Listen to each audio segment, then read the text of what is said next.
Dr. Robert Zeitlin, my friend. How are you today? I'm good, Meg. How are you? I was so excited to talk to you this morning. I was writing down, you'll appreciate this because I'm such a type A'er. I have my whole sheet of questions, and then I was writing things down, and I'm like, oh my God, I have so much that I want to ask him. And I have a whole head of answers just for you. Oh my God, how lucky are us? Are we? How lucky are we? How So, lucky are we? the first thing that came to mind this Yeah. morning, and as we were talking about your new office digs, you can see for those of you who might not be watching us on video, to my left here there's a boatload of boxes and we are moving. And I started to think, and I'm curious if you had the same experience. Even if you know that you are moving to something that is better for you, something that is going to suit you, there is still this knee jerk reaction to dig your heels in. And it's an emotional experience to move. I've been on a roller coaster. Did you feel the same? And why is that? Totally. And this is not my first, this is probably the fourth move, not offices. This is my first move in my office, but in terms of moves, houses, etc., Yeah. since before the pandemic, and it is always a roller coaster. Never mind the boxes. It's just an internal emotional roller coaster. Yes. Yes. And as I was thinking of that this morning, I was thinking, isn't it something how this could be people, this could be places, this could be things, this almost like this life raft, even if the life raft isn't serving you anymore, but you hang on tight to it and you don't want to let go. Do you have any advice as a positive psychologist? I love that. As to why that is, like how we can start to let go, because you have the inner gut whisper that tells you that it's not right, but yet you hang on out of comfort. Out of comfort, out of fear, out of letting go is an art form. It's an art form. It is really something, it's almost like a muscle you need to work out and expand. It's Mm, just, but half our lives we don't even recognize that we're clinging to the branch on the side of the stream, fighting the current that wants to take us where we're supposed to go. We're only here for a short time. It's a blip, and we spend half of it hanging on that branch on the side of the stream instead of letting the current take us where we're supposed to be. and as I flash back on my life, and it's God, isn't it so much easier said than done? As you can reflect back, but as you're going through the muck and the myrrh, I think when I allowed myself to air quote let go, or finally came to the resolution that it will be what it will be, did these big transformations happen? Did I finally meet the love of my life, Mhm. Michael? Did I finally have the courage to start this business? Did you, when you look back on your life, have you seen that same sort of ability to let go and what's happened on the other end? When I look back at my life and I think about the art of letting go, and I think about the challenges of letting go that still pop up all the time, positive psychologist, meditator, parent, having gone through all these things, it's still the same grip. It's just the same Mm. grip that grabs you by the gut and says, wait, hold on, let me just tell you one more thing. The little kid on the side of the pool, just like not ready to dive in. Just like, let me just can I tell you one thing? Just one thing. It is so it's real, it's visceral. And I think the difference, honestly, in answer your question, is being aware of it and being able to laugh about it versus being in the grip of it. God, I love that. Oh my, look at you dropping tweetable nuggets on us a couple minutes into the conversation. You're amazing. So I want to veer off to how we connected, because I think there's such a story there. So speaking of the little voice that says, "Oh, one more thing," the kid on the side of the pool. I think we become so I like to say the asshole that lives up here in your brain becomes so gripped by this fear. So while we might want to post something, while we might want to outreach, while we might want to write the blog, we never do because we allow the roommate that's living in our head to control us. So I say all that to say I had posted something on Instagram and I thought it actually sucked. And I just posted it anyway. And then you had reached out to me. I think it was something about identity. Was it something about like when you change and your tribe changes and you can feel so alone, but it's part of the journey and it's not about you? Yes. And you had reached out and you said, God, I really needed to hear that. That was It really was great. And that built our friendship.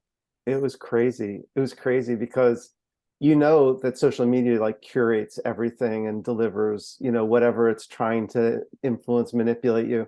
And your reel popped up at a time where I was like,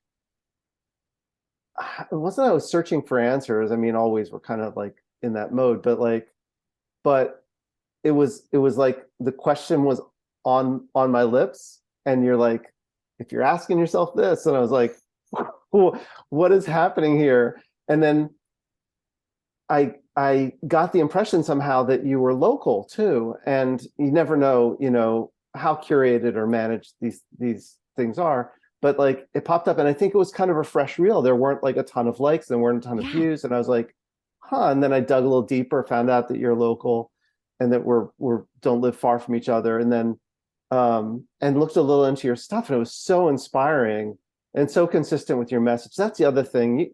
You can sniff out integrity and authenticity, and you can tell when someone's real. And so you came across as so real, and I'm like, maybe she's on LinkedIn. So I go on LinkedIn and I reach out to you there, and I'm just like, I just want you to know, because this was you didn't know it, but you delivered what I needed right then. And you came back with such gratitude and kindness, and we obviously quickly dropped Mm. the veneers you were just talking about, the standing on the side of the pool, the hanging on the branch, and all that defensiveness. We both worked through our stuff so much. I don't know if I can curse here.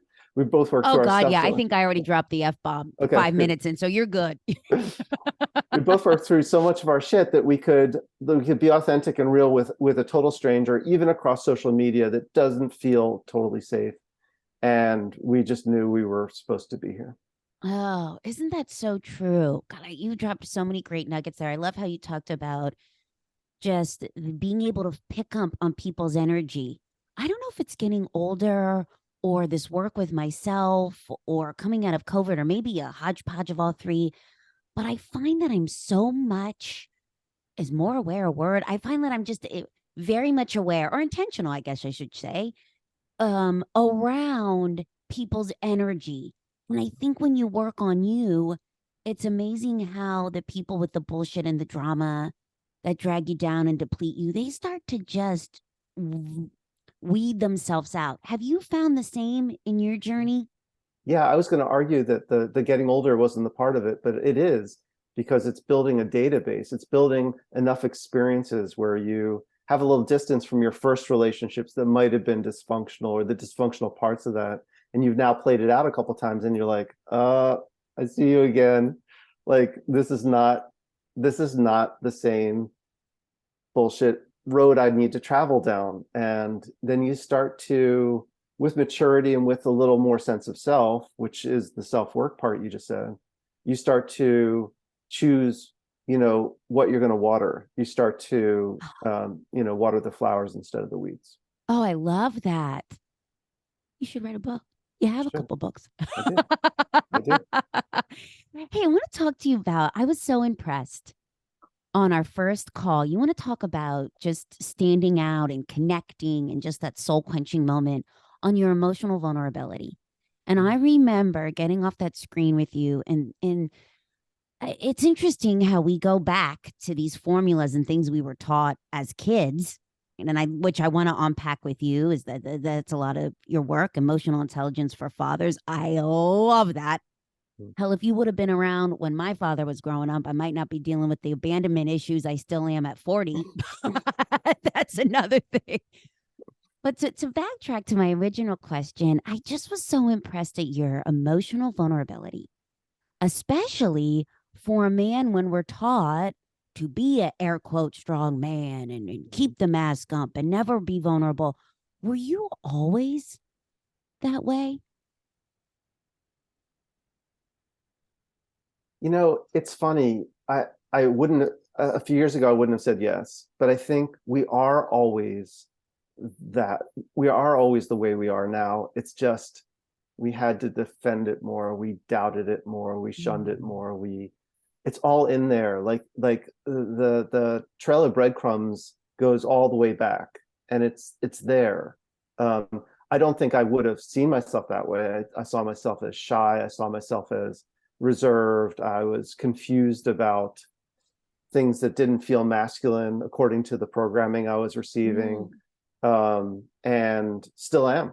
There's still parts that are, you call me emotionally vulnerable. I'm like, okay.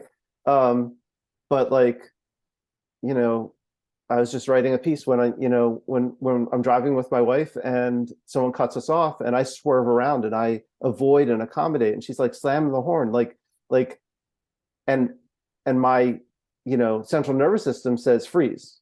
It doesn't Mm. say fight. It doesn't say these masculine sort of okay to do as a man kind of things. So going back, I think there's a lot of that. There's a lot of like confusion about being sensitive or emotionally vulnerable, or picking up things that weren't reinforced in what author Mark Green would call the man box culture. Ooh, what's that about? The man box culture is basically everything I was just talking about. It's reinforcing not being emotional. It's reinforcing not being empathetic. It's reinforcing, boys don't cry, don't be a girl, don't be Yeah. gay, homophobia, all of it. And isn't it funny how, and I've seen this in my own journey, and now I now I can laugh about it. Back to your original point, when you can not take it so seriously and laugh, there's some freedom in that. And now I look back and I think, oh my God, all of this shit that spurred since childhood that I never stopped in the Herculean sprint through life, thinking that my validation was coming through achieving, but I never stopped to unpack. So the abandonment from not having a father in my life, from him not being the father that I needed or wanted, and feeling Right. like I would get it through all these other ways, feeling like I had to take care of myself. I just think it's so interesting that typically we're not taught this, and you are doing such a great job creating a voice around this on unpacking our childhood, not only from what we experienced, but also the programming. Do you think that your childhood, looking back at how you grew up and how you were raised, do you think that that laid the work for what you're doing now, teaching fathers how to be the best parents and emotional vulnerability for men? Yeah, it did.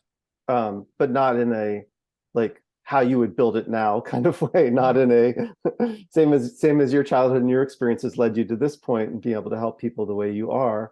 Not in an ideal Disneyland kind of version. Not that it was abusive necessarily, but I felt confused about fatherhood, confused about masculinity, all that stuff. And so taking that confusion from that experience into processing it and figuring it out and working on it. And I've been working with parents and dads pretty steadily for the last 10 years, but even before then I was thinking about masculinity.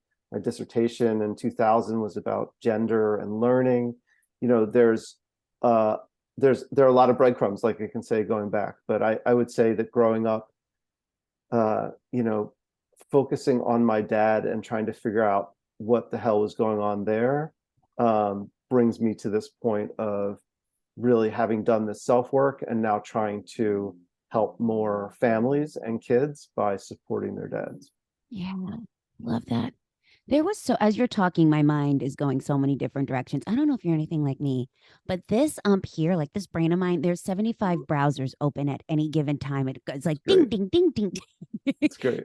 So as you're I got so talking, excited when you said it opened up all these other windows. I'm like, let's go down all of them. Like, I let's, know, I hope I should write that. yeah. I hope I don't forget. So the first thing I want to ask you, is. And my mind went to this as you were talking about just your journey and the breadcrumbs and your father and the reason that he was the way he was. Like, I think we are so quick to point the blame at either our parents, at our partner, at our job, at the world. Like, it's so easy to put the blame.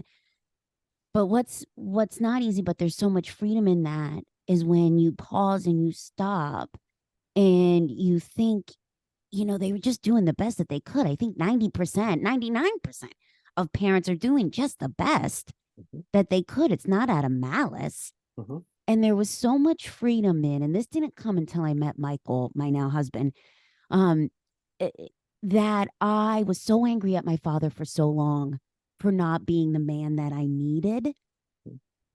But there was freedom when I could look back and think he was just doing the best he could. Mhm. And it has now allowed me to be me and who I was supposed to be. Like, if he would have been the father I needed, I would never be here right now. Do you see that Right. in the work that you do with fathers and children, like that they get to this sort of, I don't want to call it like an aha moment, but you release the anger and the frustration that you didn't get what you needed. But it's like the Rolling Stones song, right? You get, what is that? You get Yeah. what you need, or you Yeah. get what You you get what want. you need. Yeah. Yeah, you get what you need. Yeah. Yeah. Yeah. Um, so two things came up there. One is the act of forgiveness, the act of letting go and moving on, which is actually an aspect of this program that I'm doing with dads called Be the Best Dad Ever. But even more to that point, when you said they're doing the best that they can, I think about one thing that our culture does, not just with men, but all of us, is we're constantly striving for better, you know, thinner, faster, younger, stronger, and all of it is really tied to this sort of capitalist commodity, buy more stuff, buy more programs, buy more books, um, do the work, do more, more, more, more, more, more. And I titled the program Be the Best Dad Ever, not because it's such a high standard and everyone needs to like win the prize, but actually because being a better dad is a bullshit game. Mm. Being a better dad is like being thinner, being fitter, being stronger, and it's accommodating someone else's um, code, someone else's moral values of what's good or better or necessary. But being the best dad ever, being the best dad you can be, you're saying, looking back and saying, accepting that our parents did the best job they could, is all about me and what I can achieve. Can I be 1% more whatever I want to be, not whatever the world tells me I need to be? Do I need Mm. to be, moms deal with this pressure all the time as well. Like, do I need to be more, like that Instagram reel? Do I need to prepare the perfect meals and look, have incredible sex and be an Abercrombie model and all this stuff? And it's like, no, we need to slow down and figure out what it is that we need to do more and then dedicate ourselves to a mission of doing that and being the best dad that we can be. Mm. I love that. I love that. I want to talk about, because you are a father yourself. So when you flash back to when you first became a father, like, it's two-part question here, and answer it as you will. How has this work changed how you showed up as a father? And two, I think, to your point, and I love how you talked about all of this cultural just blasting in our ear. There's all of this blasting that we should be excited when we're about to be a parent. And if you're not, then you're fucked up. Like, do you Yeah. remember feeling super excited? Like, how did you feel? And how do you think your work has changed how you've parented, maybe in a way that you weren't parented and you needed? It's so hard when I hear someone. I work with expectant dads too, and it's very exciting to get in on the ground floor as they're starting to think what. And it's so hard to when you hear someone's expecting someone's like, congratulations, you're so excited for them. And it's like, I remember hearing that and being like, it's just like, what are you congratulating me? First of all, it hasn't happened. Second of all, her life's at risk. Third of all, I don't know what the fuck I'm doing. Like, it's going to be a shit show as far as I can tell. So, like, great, you should be excited. You should be, what? Like, it is, it's such a disconnect. I don't remember the other part of your question, but that stuck out to me. It was just like, really? Like, and then questioning, why aren't I excited? Why aren't I like just super, like everyone else is just gathered around, just glowing and excited. We're like, oh my God, I hope we get through this alive. Hope we keep the kid alive and we stay alive. I love that you said that. Like this, so this is your permission slip. Anyone who is expecting, anyone who thinks about expecting, anyone who is a parent and feels like they're fucked up because they're not super excited, you're not. You're not. You are normal. I love that you No. normalize that because that is the first thing we always do. Congratulations. We're so excited. Strangers do it to you all day long. The second part of the question, my friend, was how has this work that you've done, how do you feel that that's changed how you've shown up as a father? Yeah, I've been working on being a different dad than the one that I grew up with. And no offense, my dad did the best that he could. He was a great dad in a lot of ways, but I was determined from early on to do it differently. And I realized that you can't just think your way into that. You need to do the work. And so the self work began in earnest then when I anticipated becoming a father. So it's something I've been working on. My eldest is 26 and be 27 in February. So I've been working on this almost 30 years. How has it changed me? It's changed everything because that self work has led me so many places, including here and connecting with you, which is at this point the culmination of that journey. Like where could it go? How could I connect with more people in your audience? How can you connect with more people in mine?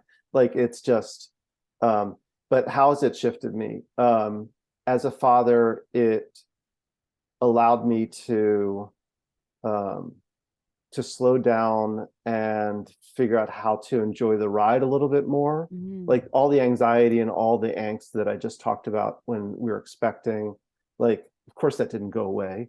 You're not only trying to keep a kid alive, but you're also now under pressure to like create a human being. Yeah. And slowing down, enjoying the ride, being present, appreciating the fact that it wasn't about quantity, it was actually about presence and quality. Mm. um, and at some point realizing, I think I knew this early on, that if our partnership with my wife and my parenting partnership wasn't, if we weren't focusing and doing the work there, nothing else works. I have this image of like a family as a house, and the parents are like the two roof lines. And if they don't meet, and there aren't, if the roof isn't functioning, you don't have a house, right? Um, so those are the two big things: slowing down and recognizing the central part of doing the work in your partnership to create a family culture that could slow down and laugh more and yell less. Oh, I love that. As you're telling the story, I love and I'm a huge analogy fan, and I love when you were talking about the roof, and that's so important. I think in your, just talking from what I've seen and spoken with my girlfriends who are parents, that there becomes this sort of, Herculean sprint through your days, and it becomes about the calendar, and it becomes about the task list, and it comes about going here and being here, and you're just in constant go mode, and you're exhausted, and you lay your head down at night, and this goes on, and then you think to yourself, oh my God, when was the last time I even spoke with my partner, had a real conversation, let alone had any sort of intimacy, let alone, and let it unravel from there. What is one thing for the parents listening that feel like they're in that cycle? Mhm. What is one small micro step that they can do so they can feel like they can reconnect with their partner? I think any big move, that's a big question. Any big move, whether it's parenting, whether it's connecting with your partner, any of these always start with ourselves. And so it's so easy to project, like she isn't seeing me. She isn't asking me what's going on. He isn't giving me hugs anymore. We're passing like ships in the night, but like, slow down. Where are you? Maybe journaling, maybe if you're into meditating, prayer, anything that slows you down and gets you more self-reflective so you know where you're coming from. I have a framework that was handed to me by a guru of mine that sticks in situations like this. And it's like, if you're going to get to the point of like, what can we do together? Like you and I are figuring out, like, what were we meant to come together to do? It starts with, who am I? And being able to answer that question. So the slowing down is like slowing down enough to say, hey, I'm angry, I'm frustrated, I'm sad, I'm, missing this. Who are you is the second question. Slowing down to be curious and say, tell me what's going on with you. And so at any level, who am I and who are you has to precede. So what are we supposed to do together? And so those three steps are this interpersonal framework that just like seems to rule everything that I do. I love, love, love, love, love, love, love, love, bold, italicized, underlined, 75 font it, that you talked about. It starts with you, because it really doesn't. Isn't that the hardest place to point or start? Because it's so easy to point out other people's flaws, but it's really hard with yourself. And as you were sharing that story, it just made me flash to something I heard this week. This woman was all pissed off at her husband, so angry because she said he walked by, left the house, didn't kiss her, just left. And she was basically like, what the fuck? You walk right by me. So she created this whole narrative. Right. Well, when she actually took the time, instead of creating the story, to pause and ask him about it, he said, listen, I was just so focused thinking about this meeting that I had. I didn't even think anything about it. So it's so interesting how we can create this narrative in our mind. We can download it as truth, and we never take the time to validate it.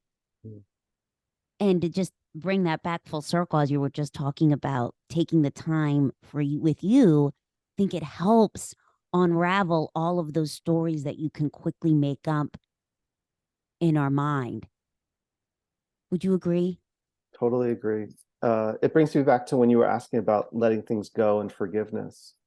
There's a practice, is a Hawaiian spiritual practice called Ho'oponopono. Have you heard of that? Oh my God, I just was reading about that the other night. Keep going, Really? keep going. Yes. So when I was turned on to it, I went way down the rabbit hole in this. I'm like, what is this? And I could share what it is, but also what I was going to say is I learned that at the core of it, there's nothing else to do but what you just said. There's nothing else that we're really required to do other than unravel those stories, clear the lens that gets all mussed up with all our, what the fuck you walk by me's, and what does that mean? And that makes me feel like, and then your stories, you're often in, 4-year-old land or wherever it took you. Only thing to do is just to clean, in his language, the proponent of this, clean the lens of all those stories and let inspiration come through. And how have you cleaned your lens? Or continuously clean? Because it's not just one clean, man. That shit gets foggy real quick. Yeah. This has been in phases. And the first phase was learning about mindfulness. And I thought I was learning to meditate, but learning about mindfulness didn't lead me there. I was still on a quest to learn to meditate. So then learning to meditate, which took about 5 years for me to find a method that worked for me, which is the Ziva technique from Emily Fletcher in New York. And then the third phase was this Ho'oponopono thing that a great coach shared with me.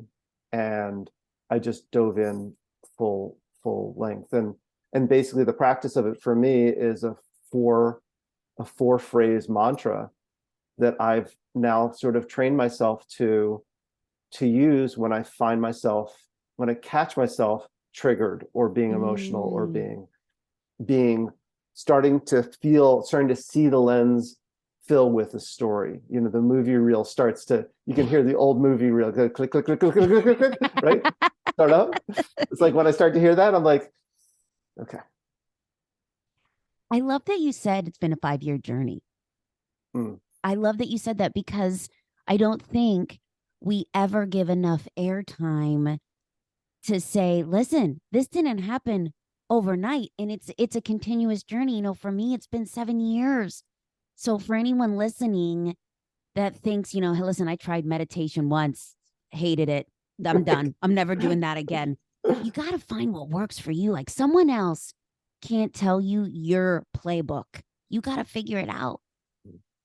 But you can take their nuggets and tweak it to what worked for you. I love that you said 5 years and I had to figure out what worked for me. yeah. But I cut you off. You were going to say something. I was just going to say Ho'oponopono is like, for me, it's the practice of saying those 4 phrases in those moments. I love you. I'm sorry. Please forgive me. Thank you. And slowing down and saying that, whatever that does, whatever magical sauce, whatever that tells, for me, what I've recognized is whether I'm saying it rote and it's like I'm reading off a card and I'm just not feeling it, like, like your 3-year-old apologizes to your 2-year-old and says, I'm sorry.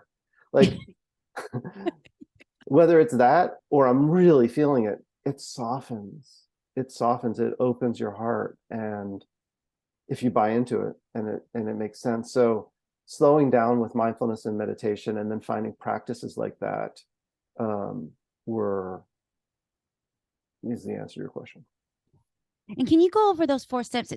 So it's I'm sorry. People put these in different order too. I love you. I'm sorry. Please forgive me. Thank you. And how do you do it? Do you just say it to yourself in like a phrase, like internally, or do you say it out loud? Does it matter how you execute it? I say it in my head. It Yeah. doesn't matter how I execute it. I've been given permission by the author of the book, of the guy who is promoting this. So Joe Vitale wrote the book Zero Limits about his journey of like discovering from this doctor this practice. But it's similar to the meditation teacher that I just mentioned, Emily, who said at some point, give yourself permission to be a sloppy meditator.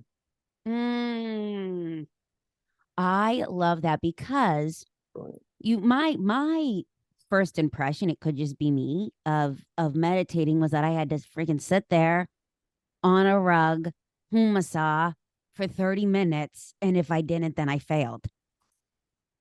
And I just love that you say you can be a sloppy meditator, whatever works for you. What I've found, and I'm curious where you started, but if I can just give myself a couple moments, like I don't even know where I got this from. Isn't it funny how you can just create shit and then you're like, oh, that I kind of like that.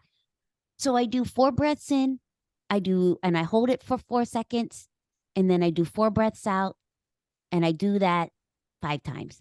Mm-hmm. Is there like, do you remember going back to where you started at the very beginning? What that looked like? Why is it so embarrassing when we look back and we think about the places we started? You're like, oh my God, I didn't know anything. Or like, I was just fishing around. Do I remember where I started?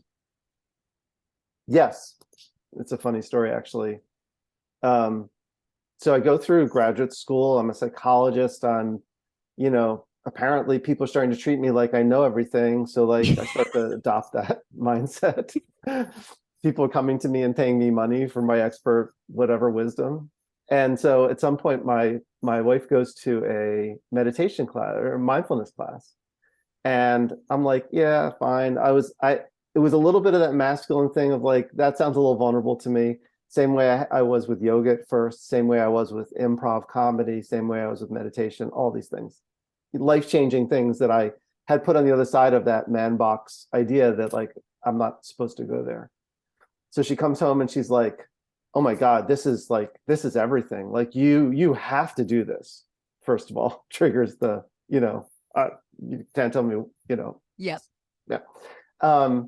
You have to do this. It would change, for your clients, for you, for our family, for everything. You totally have to go. And I'm like, okay, what is it? She's like, mindfulness. And I was like, I was like, nah, I had that course. I'm good. What's this woo woo shit? I'm good. Yeah, I'm cool. And then I kept the idea, but I sort of held on to it until that same program decided to do a program specifically for therapists. The same opening, intro course, but for therapists. That felt safe enough for me. And then it was my idea, right? So I'm like, sure, I can do it now. That was the opening, and going in immediately, the mindset shift, the disappointment with not learning to meditate, but the mindset shift and learning about basically that sort of level of Buddhism and Zenness, and starting to think about time differently. And yeah, that was the moment. As you're talking, it just made me flash to, when you talked about how they had this for therapists. So many of us feel like we need to fix everybody. And I think a lot of women struggle with this. I hand raised one of them, where you buy on other people's problems and think that you can fix them. Hell, I dated men for so long thinking, oh, no, I can fix that. In the world of therapy, just makes me think when people are downloading on you all the time, because now that you have the therapist title, right? How people are, anytime you go to a party, I'm sure anytime you go anywhere, people just want to unload on you their problems. How do you not let that consume you? The short answer is training, but training and experience, and just it's not. I think it's the same with coaching. Honestly, I think your answer to the same question would be a similar vibe, but it's not my stuff. So I can empathize and use some of my training and direction to I don't want to say compartmentalize it, but to have it in a professional sphere, and it isn't taxing that way. Um, it's hard to do back to back to back to back. And so therapists that show up at 9 o'clock and do that until 5 and then show up the next day, that can be draining. But having the breaks, taking care of myself, doing a lot of the self work, being grounded and in touch with myself. Um, yeah, that plus the training and experience. I love that you said to take the break. Mm. So my mind goes so many directions. Personally, with where I am today, after every speaking engagement, I just feel so drained, Mm. because even though it's my story, it's still very emotionally taxing, and to your point, when you're helping others and coming from a place of service, it can be emotionally taxing. But I've now granted myself permission to, after a speaking engagement, not jam the rest of my day, to allow myself to just take a moment and decompress into what feels right. Mhm. And I think as leaders too, I look back on my corporate days from leading, and you become a therapist. Nobody tells you that. When you become a leader and you start managing people, people just start weighing on you all of their shit. And you're like, what the? I thought we were just talking about work here. Like, I can't help you with your relationship and your kids and your family. But you almost become this as just they download on you everything. So I love that you said to take a break. So for the leaders, for anyone who's a parent, Mhm. for anyone who's going through their own journey and just feels like you need to take a break, you hear that whisper inside that says you're feeling a little drained, listen to it. You deserve a break. You deserve to take care of yourself, your subordinates, your kids, your partner, yourself. You owe them to take care of yourself.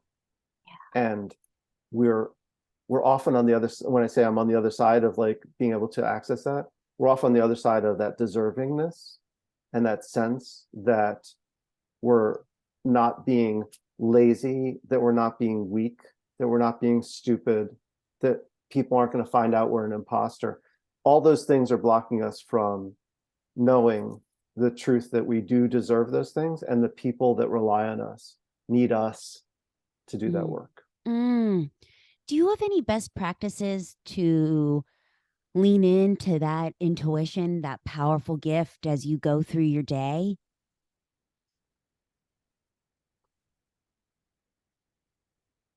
The things you asked, my answer before about mindfulness and meditation really sum up into slowing down. I Yeah. mentioned before, how do you slow down? How do you journal, pray, do whatever, take a couple breaths, do that box breathing you're describing with the 4 beats up and the hold and the 4 beats down. How do you come back to yourself? How do you center yourself and not just rush through your day? If you have an answer to that question, then that's what you lean on and you rely on and you use more. That's actually a superpower that you are using to great benefit, and you need to rely on it more. And if you don't, you need to find that for yourself. We need to Mm, find a breathing technique. You need to find a meditation practice, a mindfulness practice, which can only take a few seconds to ground yourself. A practice like Ho'oponopono. For a lot of people, just reading Zero Limits and buying into that approach can be that slowing down. But if you can't slow down, you can't do the necessary next step, which is to notice. And if you're not noticing, then the world's playing its game on you. You're not actually in control. mm, I love that. I love that. Yeah, and I think that we overcomplicate it, don't we? Like we think it has to be, I need, at one point there was in my life where I was like, if I'm not working out for 45 minutes, then I failed. Mhm. Or if I'm not, on this screen from 8 a.m. to 5 p.m. and I don't stop, then I failed. To your point earlier just about these stories, and I love how you have made this simple with, the 4 part quick little prayer, if that feels right, or the quick breathing, or I've even found that if I'm in my car, I don't turn the music on. I leave it in silence, even if it's just a quick trip to the grocery store, and it's just a chance to just hear myself while the world's been bullhorning in my ear all day. Huge, Yeah, huge. yeah. I love how this resonates, how this uh, goes along with the work that you're doing of unpacking this need to like be in front of the screen from 8 to 5. If I don't work out for 45 minutes, which is so silly in another sense, but the way you're helping people unpack this obsession with achievement and being so wrapped up in, again, someone's definition of better, right? Someone else's terms. If you're at work and you're doing someone else's work for 40 or 60 or 80 or 100 hours a week, we're only on this planet for a short time. It's a blip. Dude, that's a lot of work on someone else's behalf. Yeah. Um, Unpacking that, slowing that down, recognizing when that achievement obsession is ruling your life is such important work. And I thank you for putting it out in the world. Thank you, my friend, too, for the work that you're doing in the community, and you're creating more terminology and awareness around emotional vulnerability for fathers. I think I think there is so much out there for women, which I am all for, but I don't think there's enough out there for men. Would you agree? Yeah, definitely. I think there's growing to be more.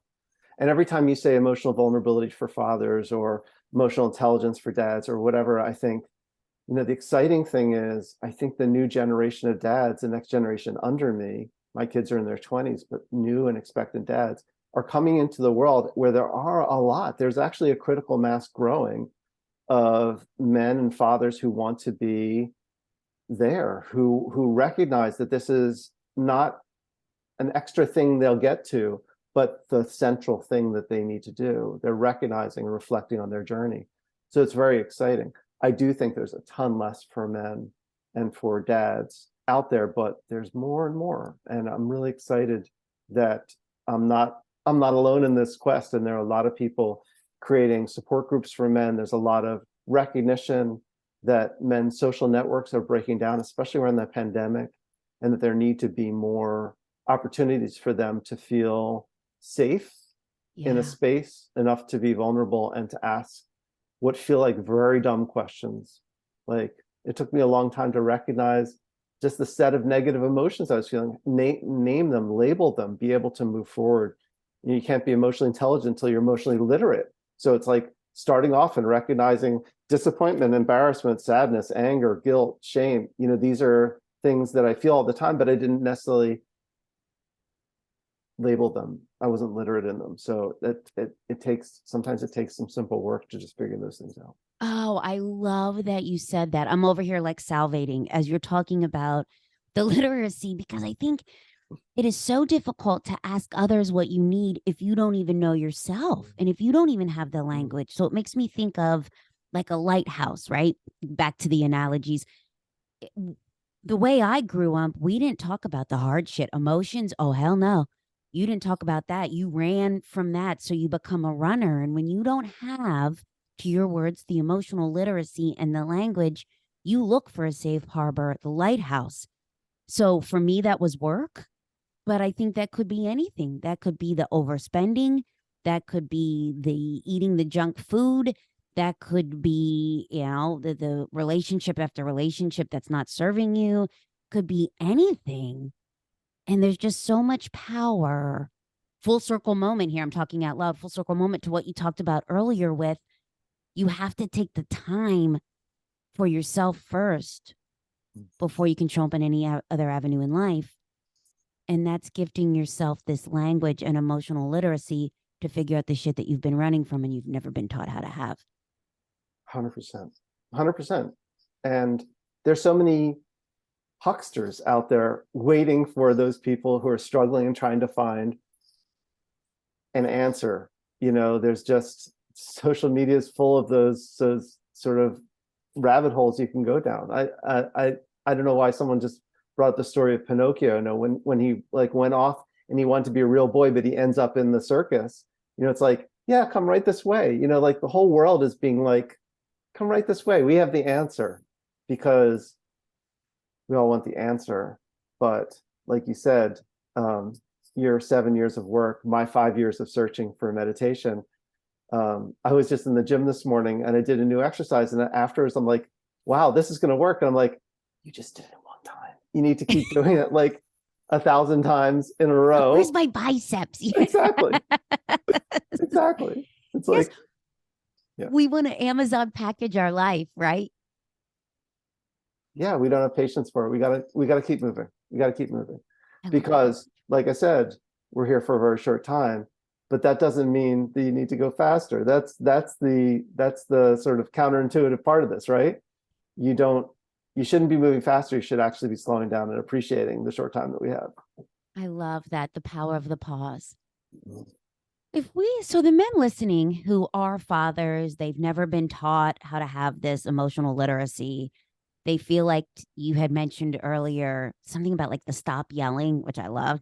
What is one micro step, one small thing that they could do today to get to know themselves so they can show up better in every other avenue of their life? Would it be just the journaling or the meditation or the Hawaiian practice? I can't think of the name, but like one small thing, what would it be?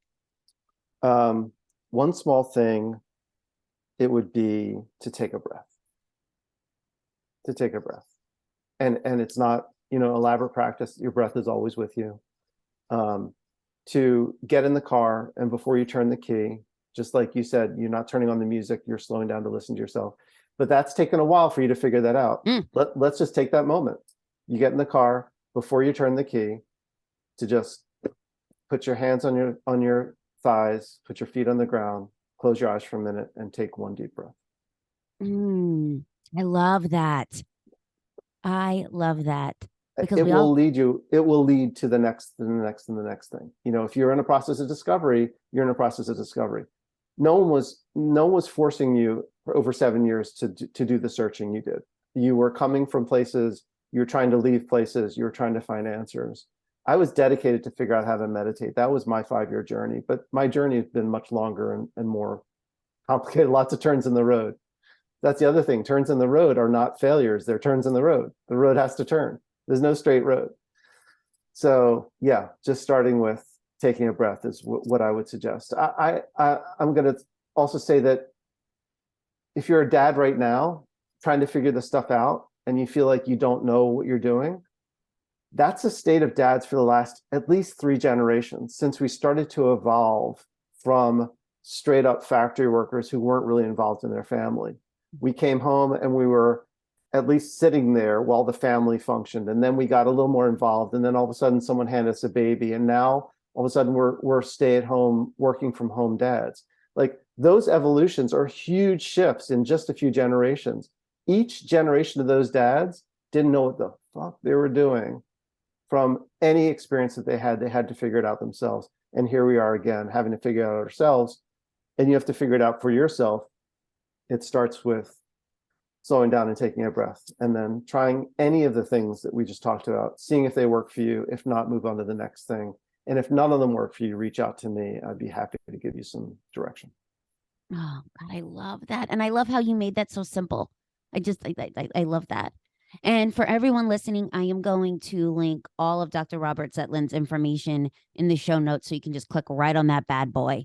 I want to hear from you. You mentioned this earlier, and I love this new session that you have out in the world right now called Be Your Best Dad Ever. Mm-hmm. Tell us about that. Tell us where we can get more information on that. What is it? Where is it? Lay it on us, my friend. Sure. You can get information at my website, which will be in the show notes. It's robertzeitlin.com. It's right at the front there. You can find Be the Best Dad Ever. It's a 6-week online program. It's limited to only 6 dads. Each cohort I do, and I just do them repeatedly through the year.